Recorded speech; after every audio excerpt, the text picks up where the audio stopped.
नमस्कार, capital TV की special story देख रहे हैं आप और मैं हूं आपके साथ रोहित कुमार। बागी बलिया के बारे में हम सबने सुना है, जहां अक्सर बगावत की नींव रखी जाती है। लेकिन इन दिनों बलिया की हालात कुछ ठीक नहीं। बलिया के हालात कुछ ऐसे हैं जिसकी तुलना अब पाकिस्तान से की जाने लगी है और इसका खुलासा कोई और नहीं बल्कि खुद सरकार से जुड़े लोग कर रहे हैं। क्या है मौजूदा बलिया की स्थिति, जिसको लेकर पाकिस्तान से लगातार इसकी तुलना की जा रही है, जिससे जुड़ा एक वीडियो भी सोशल मीडिया पर तेजी से वायरल हो रहा है। क्या है यूपी के बलिया से जुड़ी ये पूरी खबर, जिसने बलिया के दयनीय स्थिति की पोल खोलकर रख दी है और अब इसकी तुलना पाकिस्तान से की जा रही है। बात करेंगे आज की स्पेशल स्टोरी में।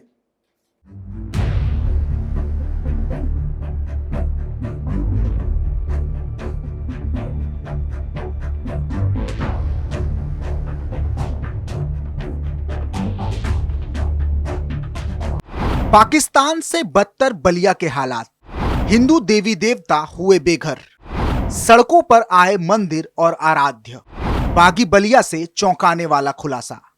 पूरी खबर यूपी के बलिया से सामने आ रही है, जहां बलिया के नगर पालिका चेयरमैन संत कुमार उर्फ मिठाई लाल का एक वीडियो सोशल मीडिया पर वायरल हो रहा है, जिसमें उन्होंने कहा है कि मुझे यह कहने में एक पैसे के भी शर्म नहीं कि नगर की हालात पाकिस्तान से भी बदतर है।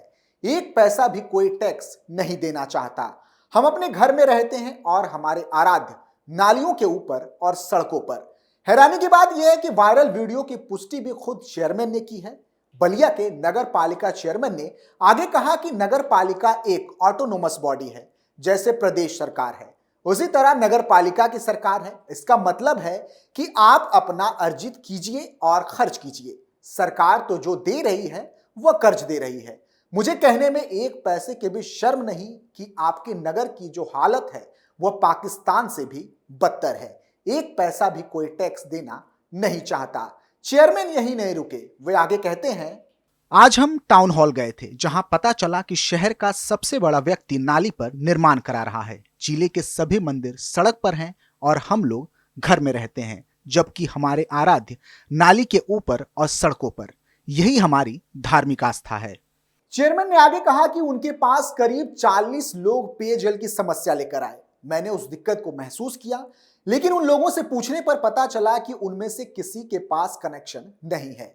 क्या जल कर देना आपका कर्तव्य नहीं? एक पैसा भी कोई टैक्स देना नहीं चाहता। और यही कारण है कि बलिया के हालात अब पाकिस्तान से भी बदतर होते जा रहे हैं। हालांकि सवाल यह भी है कि सरकार कर वसूली में नाकाम क्यों है? आखिर वो लोग कर वसूली क्यों नहीं कर पा रहे और जो कर चोरी कर रहे हैं उनके साथ सख्ती क्यों नहीं बरती जा रही? इसका सीधा जवाब यह है कि प्रशासन भी इन चीजों को लेकर कभी कभी लापरवाही दिखाती है और हाल ही का बलिया का एक प्रोजेक्ट इसका प्रमाण है। जनता की बेहतरी के लिए शासन ने कई योजनाएं संचालित की हैं, लेकिन सभी बिंदुओं को ध्यान में रखकर प्लान नहीं बनाए जाने के कारण अव्यवस्था की स्थिति उत्पन्न हो जाती है। उदाहरण के तौर पर जल जीवन मिशन के तहत बिछाई जा रही पाइपलाइन कार्य को देखा जा सकता है। कार्यदायी संस्था ने पाइपलाइन बिछाने के लिए जिले की 6 तहसीलों में 2000 किलोमीटर से अधिक सड़क खोद डाली। इससे 150 करोड़ से अधिक की क्षति बताई गई। यह स्थिति तब है जब शासन ने सख्त निर्देश दिए कि सड़क क्षतिग्रस्त होने पर मरम्मत भी वही करवाएंगे। कहीं पर शिकायत मिलने पर जुर्माना भी लगाया जाएगा। इसके लिए केंद्र सरकार की ओर से थर्ड पार्टी एजेंसी लगी है। वह एजेंसियों में विभागीय तालमेल कर मनमानी रिपोर्ट भेजने लगी है। बारिश के दिनों में यह सड़कें जानलेवा हो गई हैं। सब कुछ देखकर भी जिम्मेदार अधिकारी कोई कार्रवाई नहीं कर रहा। जल जीवन मिशन के तहत जिले में 4.37 लाख परिवार को हर घर जल योजना से जोड़ने की कवायद चल रही है। 3335 करोड़ की परियोजनाओं के तहत 16000 किलोमीटर में पाइपलाइन बिछाने का कार्य चल रहा है। पाइपलाइन बिछ जाने के बाद 3 स्थानों पर वाटर ट्रीटमेंट प्लांट स्थापित किया जाना है। उससे पानी टंकियों को भी जोड़ा जाएगा। वर्ष 2025 तक यह कार्य संपन्न होना है। जानकारी के लिए बता दें कि बैरिया तहसील क्षेत्र के रेवती और बैरिया में सर्वाधिक सड़कें खराब हुई हैं। जल निगम की ओर से सड़क किनारे गड्ढा खोदने के बाद उसके ठीक से भरा नहीं जा रहा। ऐसे में सड़क की पटरियां नीचे धंस चुकी हैं। जयप्रकाश नगर के दलजीत टोला में जून 2023 में मुख्यमंत्री का कार्यक्रम लगा था। गांव की सड़कों को उसी समय ठीक किया गया, लेकिन उसके 3 माह बाद से पाइपलाइन का कार्य शुरू हो गया। इससे जगह जगह सड़कें खराब हो गई। इसके अलावा शहर से सटे देवकली गांव में पाइपलाइन डालने के क्रम में गांव की सड़क के बीच में ही पाइपलाइन डाला जा रहा है। ठेकेदार सड़क को तोड़कर पाइप तो डाल ले रहे हैं, लेकिन सड़क को ठीक नहीं कर रहे। इससे ग्रामीणों को अब परेशानी झेलनी पड़ रही है। गांव के त्रिपाठी पांडे ने बताया कि एक सुविधा को बहाल करने के लिए दूसरी सुविधा को खराब कर देना उचित नहीं। तो वहीं बेलहरी ब्लॉक के भरसौता में सड़क की ईंट उखाड़कर पाइपलाइन बिछाई जा रही है, लेकिन सड़कों को ठीक नहीं किया जा रहा। इससे लोगों को समस्याएं हो रही हैं। ग्रामीणों ने खुदाई के बाद मिट्टी को ठीक से बैठाने को कहा, लेकिन इस पर ठेकेदार ध्यान नहीं दे रहा। गांव के लोगों का कहना है कि अधिकारियों के ध्यान नहीं दिया जाने के चलते ठेकेदार मनमानी कर रहे हैं। इसके अलावा नगर क्षेत्र में भी पाइपलाइन बिछाने के क्रम में सड़कों को तोड़ा गया है, खोदे गए मिट्टी को भरा गया है, लेकिन बारिश होने पर कोई भी सड़क सुरक्षित हाल में नहीं रह पा रही है। ग्रामीणों के कहने के बावजूद भी ठेकेदार सड़कों को ठीक नहीं कर रहा। जल जीवन मिशन अपर जिलाधिकारी एवं नोडल अधिकारी राजेश कुमार के अनुसार सड़क खोदकर छोड़ने पर एजेंसियों पर कार्रवाई की जाएगी। खोदी सड़क के मरम्मत के लिए एजेंसी को 15 दिन का समय दिया जाता है। इसके अंदर यदि सड़क का मरम्मत नहीं कराया गया तो कार्रवाई की जाएगी। बता दें कि सड़क की स्थिति जर्जर होने के कारण बलिया से लगातार एक्सीडेंट की खबरें सामने आ रही हैं। हाल ही में बीते सप्ताह भाव थाना क्षेत्र के अखोप चट्टी के पास शुक्रवार को 2 बाइकों के बीच टक्कर हो गई, जिसमें एक युवक की मौत हो गई, जबकि एक मासूम समेत 5 लोग गंभीर रूप से घायल हो गए। आसपास के लोगों ने एम्बुलेंस और डायल 112 की मदद से घायलों को सामुदायिक स्वास्थ्य केंद्र पहुंचाया, जहां चिकित्सक ने एक युवक को मृत घोषित कर दिया, जबकि 2 लोगों को गंभीर अवस्था के चलते जिला अस्पताल रेफर कर दिया गया। रिपोर्ट के अनुसार मऊ जिले के रवि तिवारी, आकाश तिवारी और अंशु बुलेट पर सवार थे, जबकि दूसरी बाइक से रामदरस अपनी पत्नी उर्मिला और 1 साल के बच्चे के साथ दूसरी बाइक पर सवार थे।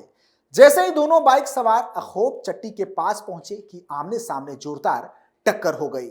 आंकड़ों की बात करें तो साल 2022 में देश में कुल 4,61,312 सड़क हादसे हुए। वहीं उत्तर प्रदेश में सबसे ज्यादा लोगों ने सड़क हादसे में अपनी जान गंवाई है। सड़क परिवहन और राजमार्ग मंत्रालय ने सदन में एक रिपोर्ट में पेश की। संसद में सरकार से पूछा गया कि क्या सरकार ने हाल ही में देश में सड़क दुर्घटनाएं 2022 शीर्षक वाली सालाना रिपोर्ट को जारी किया है, और यदि हां तो तत्संबंधी ब्यौरा क्या है। क्या इस रिपोर्ट से पता चलता है कि कैलेंडर वर्ष 2022 के दौरान देश में सड़क दुर्घटनाओं में चिंताजनक बढ़ोतरी हुई है।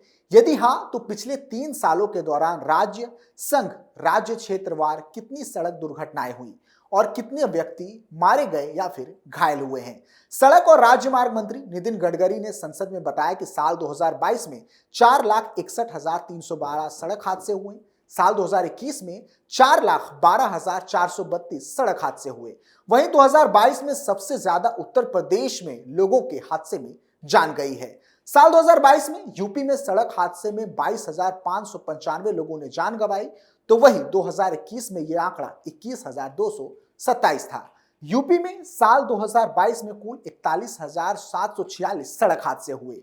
इस दौरान 28,541 लोगों को रोड एक्सीडेंट में गंभीर चोटें लगी हैं। यूपी के बाद महाराष्ट्र में सबसे ज्यादा लोगों ने सड़क हादसे में अपनी जान गंवाई है। साल 2022 में महाराष्ट्र में कुल 33,383 सड़क हादसे हुए। इनमें 15,224 लोगों ने सड़क हादसे में अपनी जान गंवाई। 27,239 लोगों को सड़क दुर्घटनाएं में गंभीर चोटें आई। मध्य प्रदेश में 2022 में 54,432 सड़क हादसे हुए। इनमें 13,427 लोगों ने जान गंवाई। 55,168 लोगों को चोट लगने की घटनाएं सामने आई। तो वहीं राजस्थान में 23,614 सड़क हादसों की घटनाएं हुई, जहां 11,104 लोगों ने अपनी जान गंवाई, तो वहीं 22,293 लोगों को गंभीर चोटें आई। कुल मिलाकर ये आंकड़े चौंकाने वाले हैं, जो गंभीर चिंता का विषय है। फिलहाल के लिए इतना ही। आप देखते रहिए कैपिटल टीवी उत्तर प्रदेश। नमस्कार।